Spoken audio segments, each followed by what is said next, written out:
Silence lors des enfants orphelins fixe la tribune. Ibrahim Traoré, dans un Burkina Faso meurtri, parle d'écoles dédiées, de soins gratuits, de protection quotidienne et de formation, et transforme un deuil public en plan social qui vise aussi la cohésion.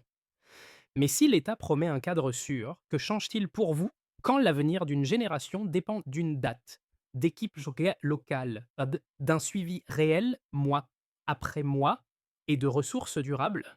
À partir de 2026, la douleur doit devenir éducation, santé, responsabilité et stabilité dans les classes, les unités de soins et les liens communautaires, sinon elle restera héritage transmis. La promesse formulée n'est pas que seulement éducative, elle est opérationnelle. Offrir aux orphelins de soldats un environnement continu où apprendre, se soigner et être protégé, sans rupture entre ces dimensions. Le bénéfice immédiat tient en peu de mots. Stabilité concrète pour des parcours fragilisés. Mais l'enjeu réel se situe plus loin. Réel et dans un pays marqué par des pertes humaines répétées, chaque trajectoire interrompue devient un risque social durable si elle n'est pas accompagnée. Et transformer ce risque en capacité collective suppose une architecture cohérente, capable de durer au-delà de l'annonce. Ce projet engage donc deux niveaux en parallèle. D'un côté, il répond à une urgence humaine précise, éviter que les enfants ne portent seuls les conséquences matérielles et psychologiques de la guerre. De l'autre, il teste la capacité nationale à articuler éducation, santé et protection dans un même dispositif lisible. Ce qui sera jugé, ce n'est pas l'intention, mais la continuité. Car si la promesse tient, elle peut devenir un socle reproductible. Si elle faiblit, elle laissera une attente déçue, plus coûteuse encore que l'absence de plan. Dès l'ouverture, un repère temporel s'impose. 2026. Ibrahim Traoré fixe cette année comme point de bascule, non pour annoncer un symbole, mais pour instituer le premier socle d'école dédié aux orphelins de soldats tombés au combat. Ce simple chiffre agit comme une compression du temps politique. Car il transforme une compassion exprimée au présent en obligation mesurable à court terme. À partir de là, la promesse cesse d'être abstraite. Elle devient un calendrier. Ce repère éclaire le contexte plus large dans lequel s'inscrit le discours. Le Burkina Faso traverse depuis plusieurs années une violence persistante qui a fragmenté les familles et précipité de nombreux enfants dans une vulnérabilité précoce.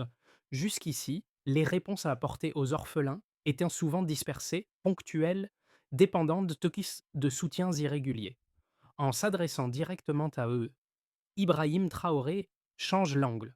Il ne parle pas d'assistance occasionnelle, mais d'un cadre institutionnel pensé pour durer, où l'école devient le point d'entrée d'une reconstruction plus vaste.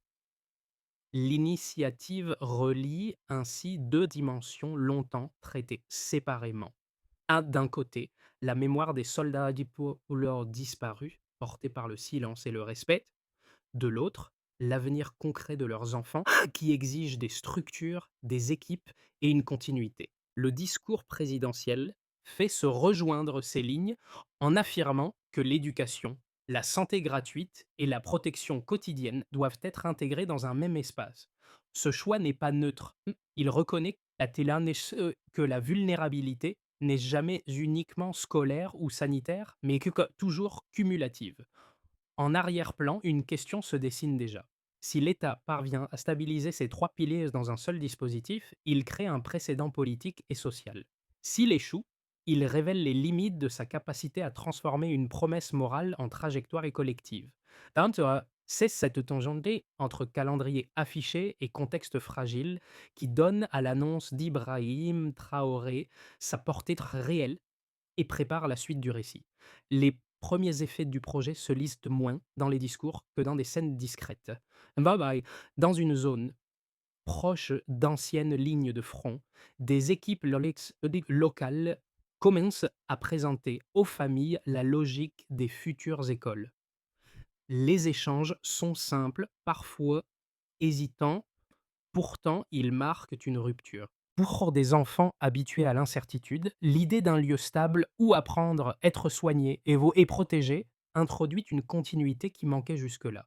Le changement n'est pas spectaculaire, mais il est perceptible. L'avenir cesse d'être une abstraction. Un second cas éclaire cette dynamique. Une fillette orpheline depuis plusieurs mois participait à des activités improvisées dans un centre communautaire sans perspective durable. L'annonce d'un établissement dédié intégrant soins gratuits et encadrement éducatif redéfinit l'horizon familial. Là où dominait la crainte d'une scolarité interrompue et de charges sanitaires imprévisibles, apparaît désormais une organisation pensée pour éviter l'accumulation des fragilités. La promesse ne supprime pas le deuil, mais elle limite ses conséquences pratiques. Ces situations montrent comment l'initiative prend forme avant même l'ouverture des écoles.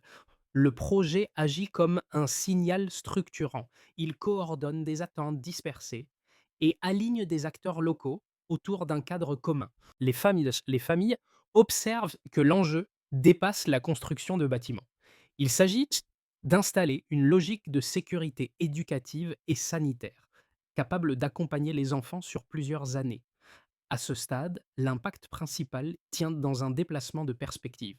Les orphelins ne sont plus perçus uniquement comme des bénéficiaires passifs, mais comme des trajectoires à protéger dès maintenant pour éviter des ruptures futures. L'enjeu devient, c'est clair, sécuriser aujourd'hui pour stabiliser demain.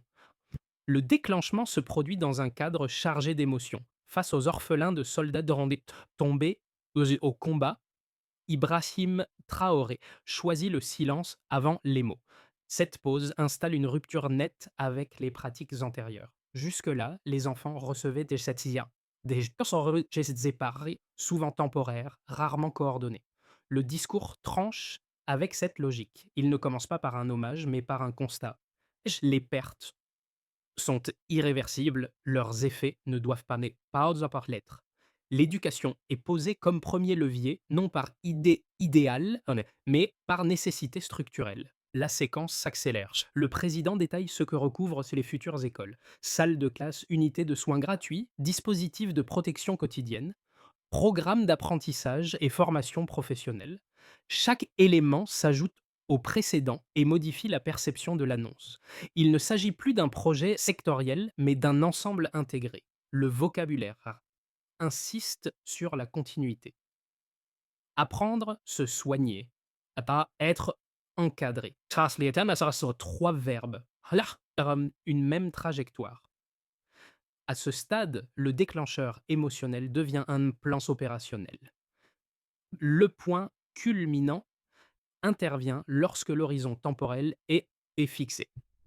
À partir de 2026, ces établissements doivent constituer le premier réseau institutionnel dédié aux orphelins du conflit. La date resserre les attentes.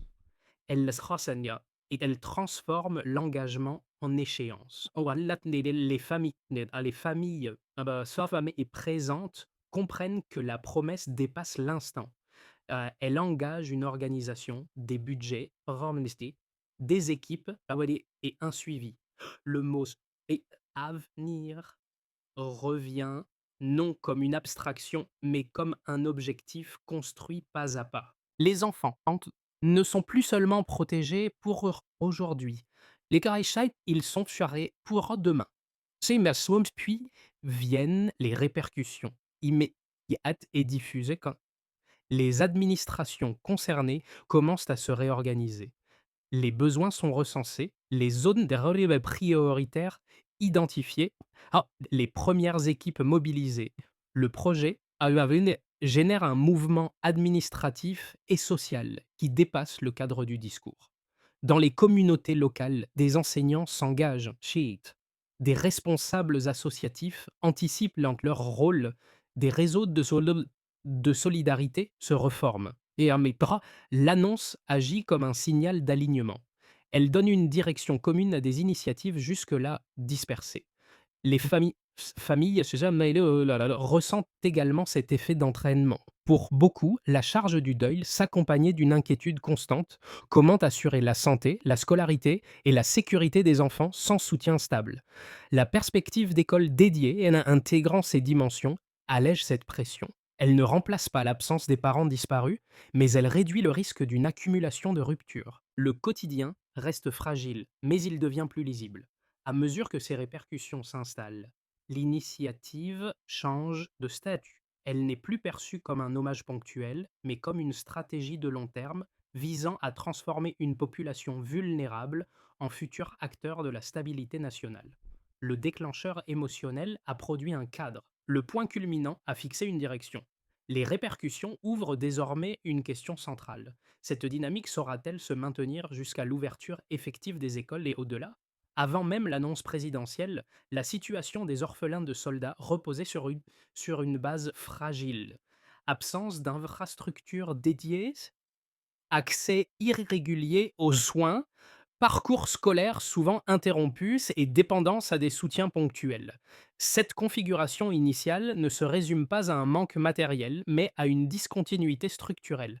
Chaque besoin, éducation, santé, protection, était traité séparément quand il l'était, laissant les enfants exposés à une accumulation de vulnérabilité. Puis, un repère temporel précis s'impose. L'année 2026 marque le passage d'une intention politique à un dispositif programmé. À partir de cette échéance, les écoles dédiées doivent informer un réseau institutionnel identifié avec des lieux fixes, des équipes nommées et des services intégrés.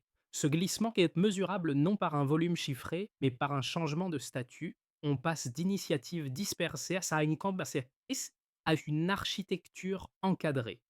La date agit comme un verrou. Elle oblige à planifier, coordonner et suivre. Dans la foulée, l'extension de la couverture apparaît comme un autre basculement. Le discours ne parle pas d'un groupe restreint, mais de l'ensemble des orphelins identifiés.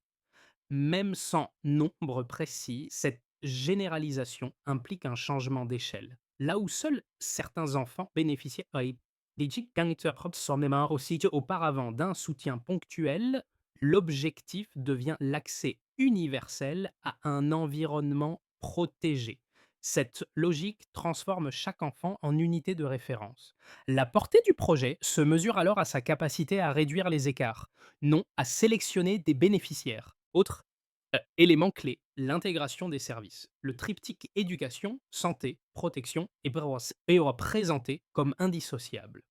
Dans la situation initiale, ces dimensions étaient fragmentées. Aux soins incertains, scolarité instable, sécurité jamais garantie. Le changement annoncé consiste à les stabiliser simultanément dans un même cadre. Cette intégration modifie profondément la trajectoire possible des enfants. Elle réduit les interruptions, limite les retards cumulés et crée une continuité de développement. Même sans indicateur chiffré, l'effet est lisible. Moins de ruptures signifie plus de chances de progression. S'y ajoute aussi une orientation vers l'autonomie future. Les formations professionnelles SAA et les programmes d'apprentissage SO qui est évoqués visent à dépasser l'assistance. L'enjeu n'est plus seulement de protéger, mais de préparer. Ce basculement constitue un indicateur programmatique fort. Il marque le passage d'une logique de réparation à une logique de capacité. Les enfants ne sont plus seulement soutenus, ils sont projetés comme contributeurs potentiels au Burkina Faso de demain. Pour finir, la gratuité des soins et la protection quotidienne introduisent un dernier changement, souvent sous-estimé. Elles remplacent une incertitude permanente par des garanties stables. La santé cesse d'être un facteur de décrochage scolaire. La sécurité cesse d'être une variable aléatoire. Ce changement, bien que difficile à chiffrer, produit des effets cumulatifs mesurables dans le temps. Assiduité accrue, continuité éducative, réduction des risques sociaux. Ainsi, de la situation initiale marquée par la discontinuité à la trajectoire annoncée pour 2026, les preuves avancées dessinent une direction claire. La question n'est plus de savoir si la promesse est ambitieuse, mais si cette montée en capacité pourra être maintenue et vérifiée dans la durée. D'abord, certains mettent en avant la contrainte des ressources. Construire et maintenir des écoles dédiées, offrant à la fois enseignement, soins gratuits et protection quotidienne, suppose des moyens humains, financiers et organisationnels durables. Selon cette lecture, un État confronté à des priorités sécuritaires et sociales multiples risque de disperser ses capacités. Le danger serait alors de créer des structures ambitieuses sur le papier mais fragiles dans la durée, avec une qualité inégale selon les régions. Cette inquiétude souligne un point réel. Sans continuité budgétaire et sans encadrement qualifié, l'écart entre la promesse et l'expérience vécue par les enfants pourrait dès l'achat pour autre s'élargir. Ensuite, d'autres adoptent une perspective différente. Il estime que la spécialisation des écoles pourrait isoler les orphelins du reste du système éducatif. En les regroupant dans des établissements dédiés, le projet risquerait, selon certains observateurs, de renforcer une identité fondée sur la perte plutôt que sur l'intégration. Cette critique s'appuie sur une crainte sociale. Transformer une mesure de protection en étiquette durable susceptible de marquer les enfants au lieu de les ouvrir à une trajectoire commune avec leur père. La réponse, telle qu'elle apparaît dans le discours d'Ibrahim Traoré, ne nie pas ces risques, mais elle les recontextualise. Les écoles ne sont jamais présentées comme des enclaves fermées. Elles s'inscrivent dans un réseau éducatif plus large et s'appuient sur des programmes de formation et d'apprentissage orientés vers l'autonomie. L'objectif affiché n'est pas de distinguer, mais de compenser des ruptures initiales afin de rejoindre un socle commun de compétences et de stabilité. De même, l'intégration de la santé et de la protection vise précisément à éviter les décrochages qui isolent déjà ces enfants de fait. Quant à la question des ressources, la stratégie décrite repose sur la progressivité et l'implication communautaire. En mobilisant enseignants, encadrants, locaux et structures sociales, le projet cherche à répartir la charge plutôt qu'à la concentrer. Cette architecture ne garantit pas l'absence de difficultés, mais elle montre que l'initiative se pense comme un système cohérent et non comme une mesure isolée. Le débat ne disparaît pas. Il se déplace vers un critère central, la capacité à maintenir l'effort dans le temps. Ce basculement résume le cœur du projet tel que le formule Ibrahim Traoré. À ce stade du récit, l'initiative cesse d'être uniquement une réponse à la perte. Elle redéfinit la place des enfants dans la société. Jusqu'ici, ils étaient perçus à travers le prisme de la vulnérabilité et du deuil. Le discours présidentiel introduit un déplacement discret à Kharkiv. Mais sur des divisifs, ces enfants ne sont plus seulement à protéger, ils sont à préparer. Ce changement de perspective repose sur un élément clé. Les écoles annoncées ne transmettent pas des sommes des savoirs académiques. Elles doivent aussi enseigner la responsabilité, la solidarité et la valeur du sacrifice consenti par leurs parents. L'éducation devient ainsi un vecteur de continuité morale. Elle relie la mémoire des soldats tombés à la construction d'une génération capable de contribuer à la stabilité du pays. Un second pivot apparaît simultanément. Le soutien ne s'arrête pas au mur des établissements. Ibrahim Traoré insiste sur le rôle des familles, des communautés et des encadrants locaux. La société entière essaie s'appeler à accompagner ces trajectoires pour éviter que les enfants ne portent seuls le poids de leur histoire. Le projet prend alors une dimension collective. À mi-parcours, la question s'impose naturellement. Cette, cette transformation du regard suffira-t-elle à ancrer durablement ces enfants dans un avenir partagé? Pour les enfants, l'impact le plus immédiat réside dans la stabilisation du quotidien.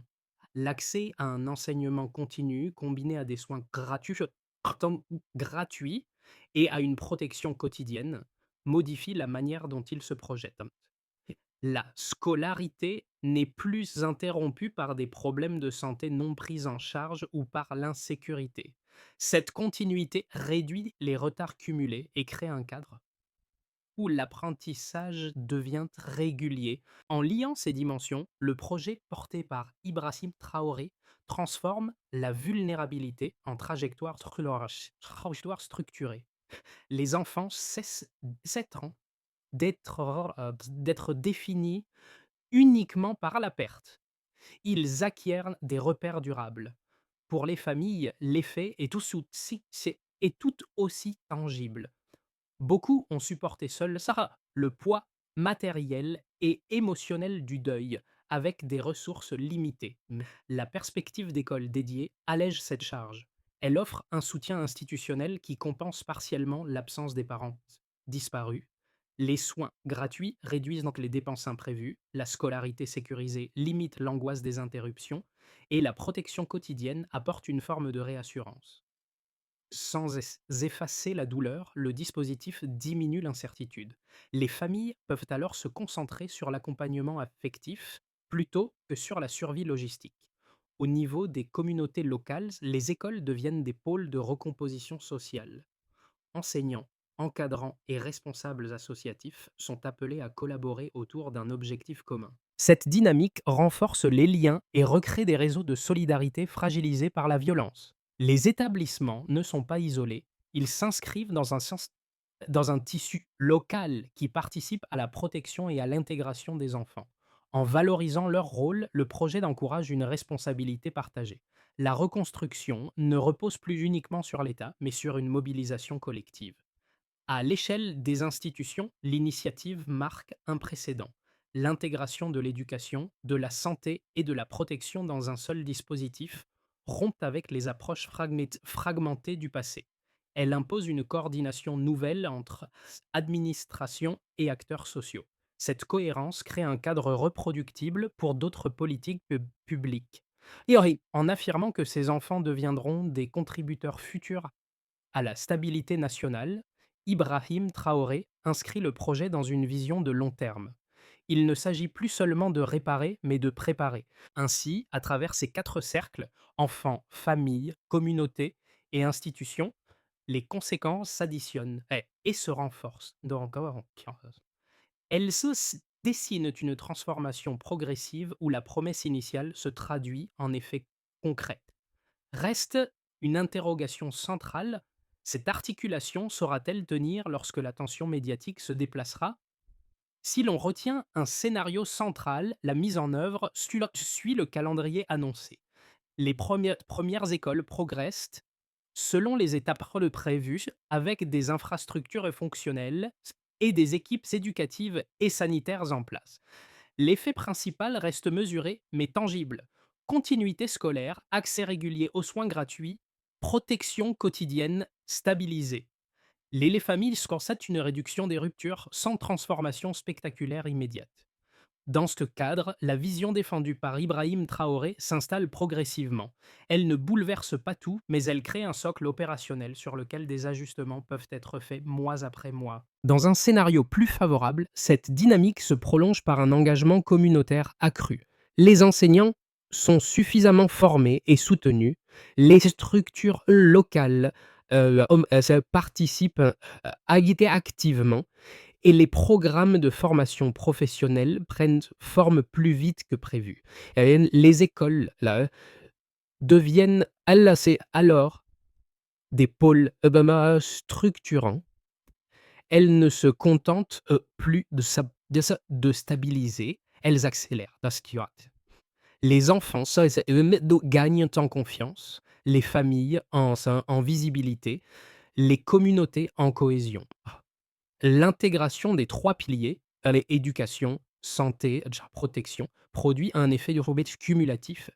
Dans cette hypothèse, le dispositif commence à servir de référence pour d'autres zones, renforçant la crédibilité de l'approche. Dans un scénario plus fragile, des retards dans les infrastructures, des contraintes budgétaires prolongées ou un manque de personnel qualifié pourraient ralentir l'ouverture effective des écoles.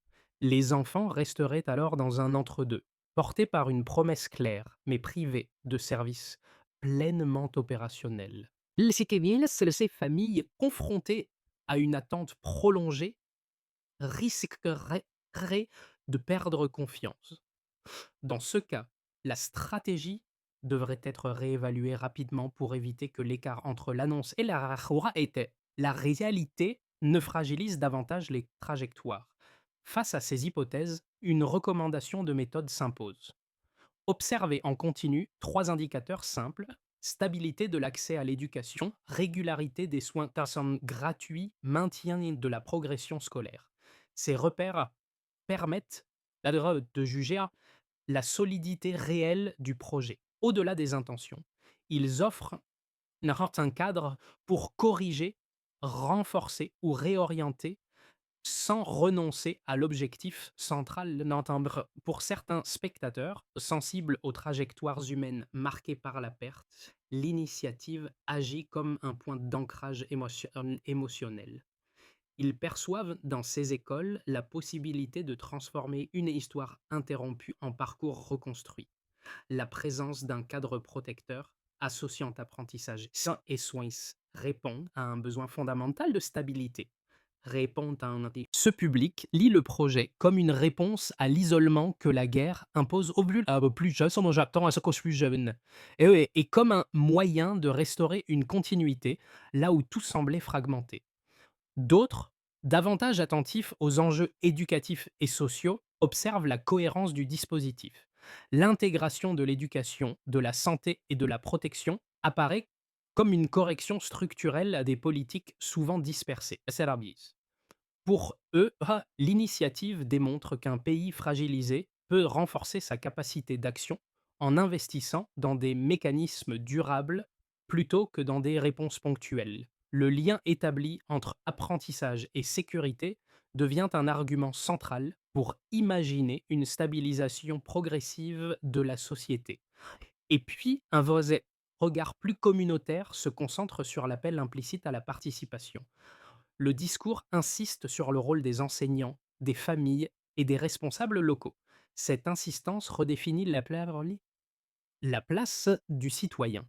Il ne s'agit plus seulement d'observer une politique publique, mais de s'inscrire dans un effort collectif. Les écoles deviennent des espaces où la responsabilité est cette partagée et où l'avenir des enfants, et ça concerne l'ensemble du tissu social.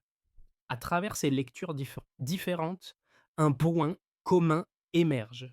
Le projet crée un espace de questionnement personnel.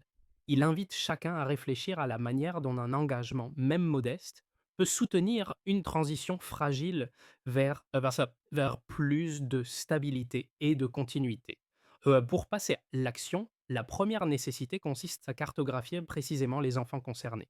Sous l'impulsion d'Ibrahim Traoré, les équipes locales identifiant les orphelins dans chaque zone affectée pour évaluer leurs besoins éducatifs, sanitaires et matériels, puis hiérarchise les priorités. Ce travail de terrain, fondé sur des visites et des échanges avec les familles, permet d'éviter une réponse abstraite. Il transforme une population invisible en données opérationnelles, indispensables à toute planification crédible. Vient ensuite l'enjeu des infrastructures.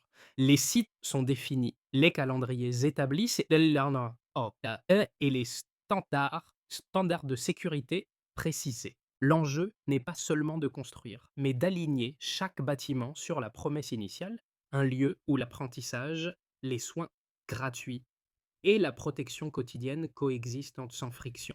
L'avancement physique devient ici un indicateur clé, lisible et vérifiable. Puis, la constitution des équipes devient déterminante. Et les enseignants, encadrants et personnels de santé reçoivent des orientations claires, centrées sur l'accompagnement global des enfants. La qualité et la stabilité de ces équipes conditionnent directement la crédibilité du projet. Et que sans encadrement formé et durable, l'intégration des services resterait trop théorique. S'y ajoute l'ancrage communautaire. Le discours présidentiel insiste sur l'implication des familles, des responsables locaux et des structures sociales existantes. Leur participation se mesure à la régularité des échanges et à la capacité des communautés à soutenir les enfants au-delà du cadre scolaire. Et pour finir, un suivi continu clôt la feuille de route. 3 repères suffisent. Assiduité scolaire, accès régulier aux soins gratuits, progression éducative. Ces indicateurs permettent d'ajuster le dispositif dans le temps et de transformer la promesse apportée par Ibrahim Traoré en résultats observables. Lorsque l'on revient aux premières images évoquées plus tôt, le sens de l'initiative apparaît plus nettement. La fillette qui participait à des activités improvisées, les enfants rencontrés lors des visites de terrain, les silences lourds qui entouraient leurs échanges composent désormais un même fil. Ces scènes modestes ne sont pas des anecdotes, elles sont le point d'ancrage concret d'une vision plus large. Ce qui était perçu comme une succession de pertes devient un terrain d'action structuré. En reliant ces moments au projet d'écossais, Ibrahim Traoré construit une continuité. Le passé n'est ni effacé ni minimisé. Il est reconnu comme une réalité irréversible, mais il cesse de définir entièrement l'avenir. Chaque geste annoncé, chaque étape programmée transforme la mémoire en responsabilité. L'éducation, les soins et la protection ne sont plus des réponses séparées. Ils forment un cadre où la dignité peut se reconstruire. Ce rappel n'a rien de sentimental. Il sert à mesurer l'écart parcouru entre l'incertitude initiale et une trajectoire désormais lisible. Les enfants restent marqués par la guerre, mais ils ne sont plus condamnés à en porter seuls le poids. Le projet affirme une idée simple et exigeante à la fois.